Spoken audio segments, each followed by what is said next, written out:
राधे राधे। श्री हरिदास श्री कुंज बिहारी। कैसे हैं आप सभी लोग? कान्हा जी की कृपा से आप सभी लोग अच्छे होंगे। तो आइए आज हम चर्चा करते हैं बांके बिहारी जी के प्रकट होने की कहानी और इस कथा को श्रवण करते हैं।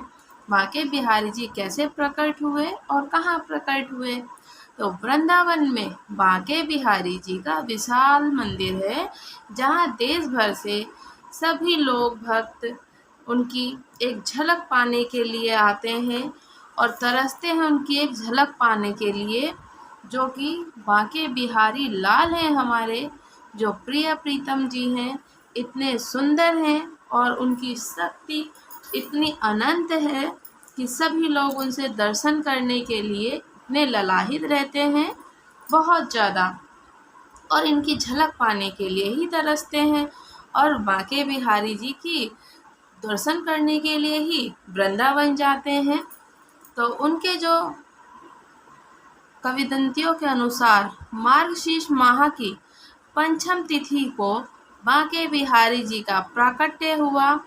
मार्गशीर्ष की जो माह आती है तो पंचम तिथि के दिन श्री बांके बिहारी लाल जी का प्रकट हुआ। तो बोले बांके बिहारी लाल की जय।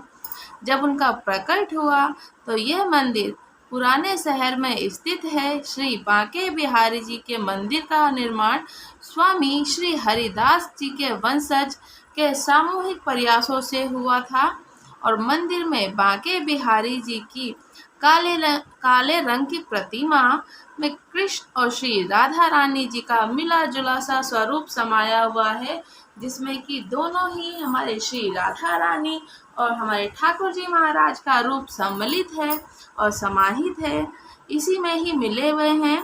काले रंग की प्रतिमा है इनकी और इसके पीछे पंचशील लोक कथा के अनुसार स्वामी श्री हरिदास जी भगवान श्री कृष्ण को अपना आराध्य मानते थे। उन्होंने अपना संगीत कन्हैया जी को ही समर्पित किया था। स्वामी हरिदास जी संगीत गायन थे और सिर्फ ठाकुर जी को ही अपना भजन सुनाते थे, उनका कीर्तन करते थे और उन्हीं को ही अपने भजन को समर्पित करते थे। वो किसी के आगे हरिदास जी नहीं गाते थे।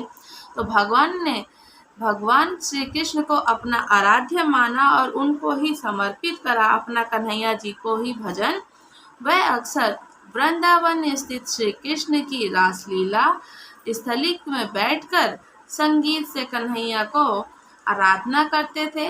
जहाँ पे श्री कृष्ण जी की रासलीला स्थली है, जहाँ पे रासलीला करते थे, जो कि निधिवन है, वहाँ प्रभु निधिवन में रासलीला करते। तो वहाँ पर श्री हरिदास जी सदैव ही भजन कीर्तन किया करते और अपने आराध्य को समर्पित करते। तो बैठकर संगीत से कन्हैया की आराधना करते और उनकी आराधना करते हुए जब भी स्वामी श्री हरिदास जी की कृष्ण जी की याद आती तो वह सदैव ही भजन करते और उनकी भक्ति में लीन होते थे। तो श्री कृष्ण उन्हें दर्शन देते और बांके बिहारी के लोग भी श्री राधे राधे कृष्ण के दर्शन करना चाहते थे, पर उनकी भावनाओं का ध्यान रहकर स्वामी श्री हरिदास जी भजन गाने लगे। जब श्री कृष्ण और राधा रानी उन्हें दर्शन देते तो उन्होंने और भक्तों की इच्छा उनसे जाहिर करी कि भाई आपके दर्शन और भी भक्त हैं जो करना चाहते हैं। आप तो मुझे दर्शन देते ही हैं, पर और भक्त हैं जो आपसे मिलने के लिए ललाहित हैं, आपके दर्शन करने के लिए ललाहित हैं। जब वो श्री हरिदास जी ने उनको गायन करके आराधना करी और उनको अपनी इच्छा जाहिर करी, तब राधा कृष्ण ने उसी रूप में उनके पास ठहरने की बात कही, रुकने की। तो इस पर हरिदास जी ने कहा, कान्हा, मैं तो संत हूँ, तुम्हें तो कैसे भी रख लूँगा, लेकिन राधा रानी के लिए रोज नए आभूषण वस्त्र कहाँ से लाऊंगा, उन्हें कैसे सुसज्जित करूँगा, कैसे सजाऊंगा, उनकी सुंदर श्रृंगार कैसे करूँगा, मैं उनके लिए आभूषण भला मैं कहाँ से लाऊंगा। भक्त की बात सुनकर श्री कृष्ण मुस्कुराए और उसके बाद राधा और कृष्ण जी युगल जोड़ी में एकाकार एक होकर एक ही विग्रह में प्रकट हुए, जिसे कहते हैं बांके बिहारी लाल। कृष्ण की राधा और इस राधा के स्वरूप को स्वामी हरिदास जी ने उनका नाम लिया श्री बांके बिहारी लाल। श्री हरिदास जी ने ही बांके बिहारी नाम दिया है हमारे ठाकुर जी को, क्योंकि उसमें श्री राधा रानी और हमारे कन्हैया जी ठाकुर जी उसमें दोनों ही समाहित हैं। और हरिदास जी ने ही उनको बांके बिहारी का नाम दिया। संगीत सम्राट तानसेन व बैजू बावरा जैसे संगीत यज्ञ स्वामी हरिदास जी के शिष्य थे। और एक बार अकबर बादशाह भी तानसेन के प्रेरणा से वृंदावन आए तो तानसेन उन्हें स्वामी जी के पास ले गए, किंतु वे जानते थे स्वामी जी अपने मन से गाते हैं, किसी को सुनाने के लिए नहीं गाते हैं, क्योंकि हरिदास जी तो सिर्फ अपना गायन जो था आराधना अपने प्रभु की करते थे, किसी को सुनाने के लिए नहीं गाते थे। तो ये बात तो तानसेन जी जानते थे और अकबर भी जानते थे, किसी को सुनाने के लिए नहीं गाते। इसलिए एक दिन तानसेन एक राग का रियाज करने लगे और जानबूझकर राग के सुर गलत लगा दिए। गलत सुर सुनकर स्वामी हरिदास जी को बहुत क्रोध आया और सही सुर गाने लगे।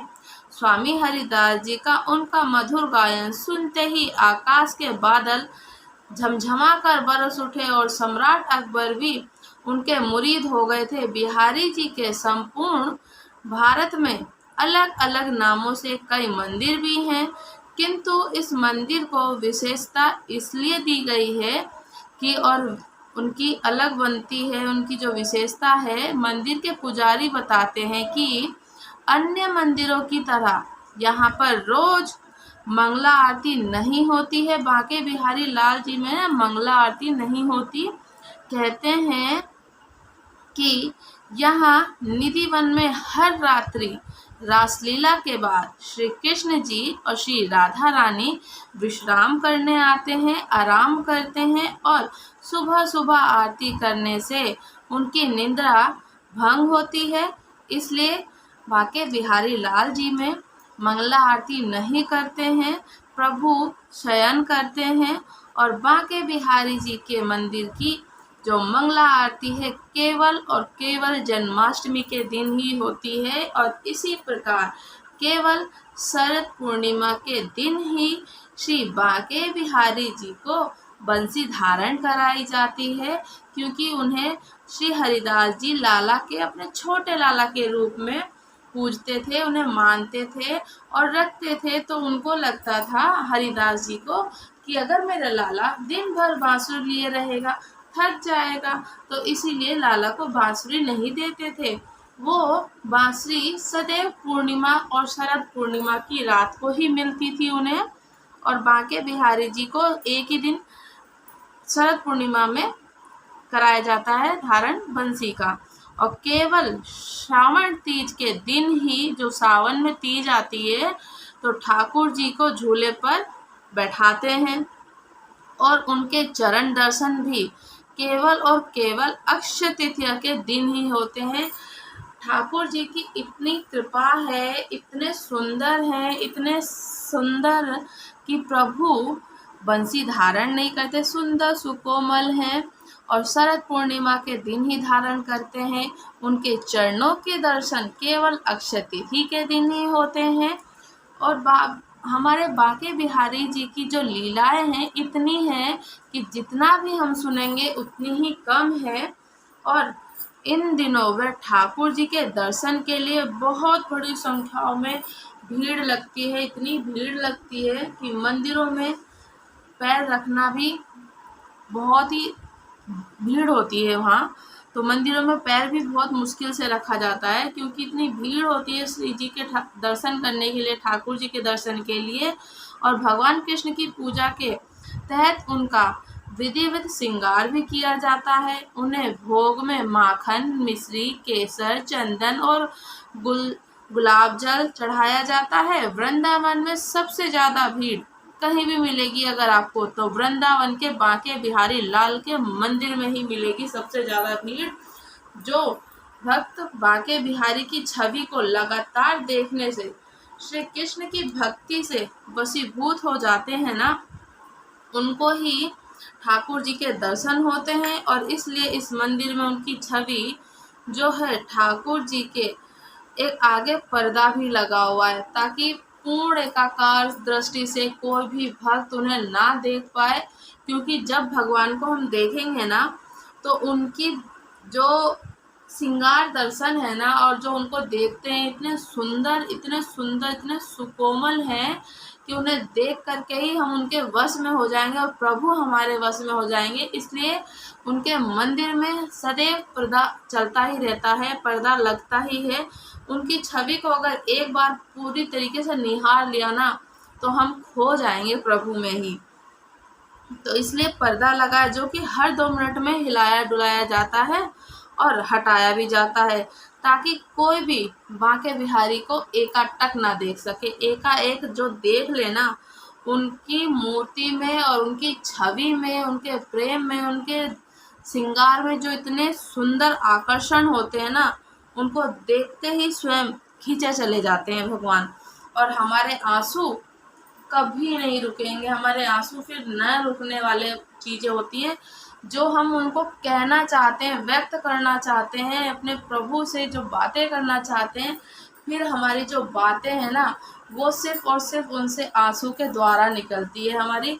कि प्रभु को जो देख करके जो उनका आकर्षण इतने मोहित है कि उनका बखान करना भी बहुत मुश्किल है। तो उनको देखने के लिए ही पर्दा लगाया और हटाया जाता है, ताकि हम लोग कोई भी हो भक्त जो होते हैं उनको एकाटक ना देख सके।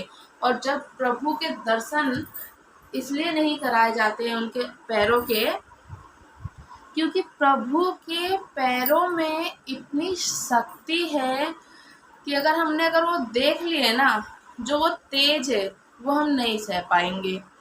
तो प्रभु के इसीलिए इतने सुंदर और इतना आकर्षण श्रृंगार होता है कि जो प्रभु को देखे ना, तो उनकी छवि को देखते ही उनके मन में बसा ले अपने, और उनके चरणों की तरफ ना हमारा नज़र जाती ही नहीं है। तो इतने सुंदर और इतने सुकोमल और इतने आकर्षण हैं हमारे प्रभु श्री बांके बिहारी लाल। तो ये है हमारे बांके बिहारी लाल जी की कथा। आप सबको कैसे लगी कमेंट में बताइएगा। राधे राधे। श्री हरिदास श्री कुंज बिहारी।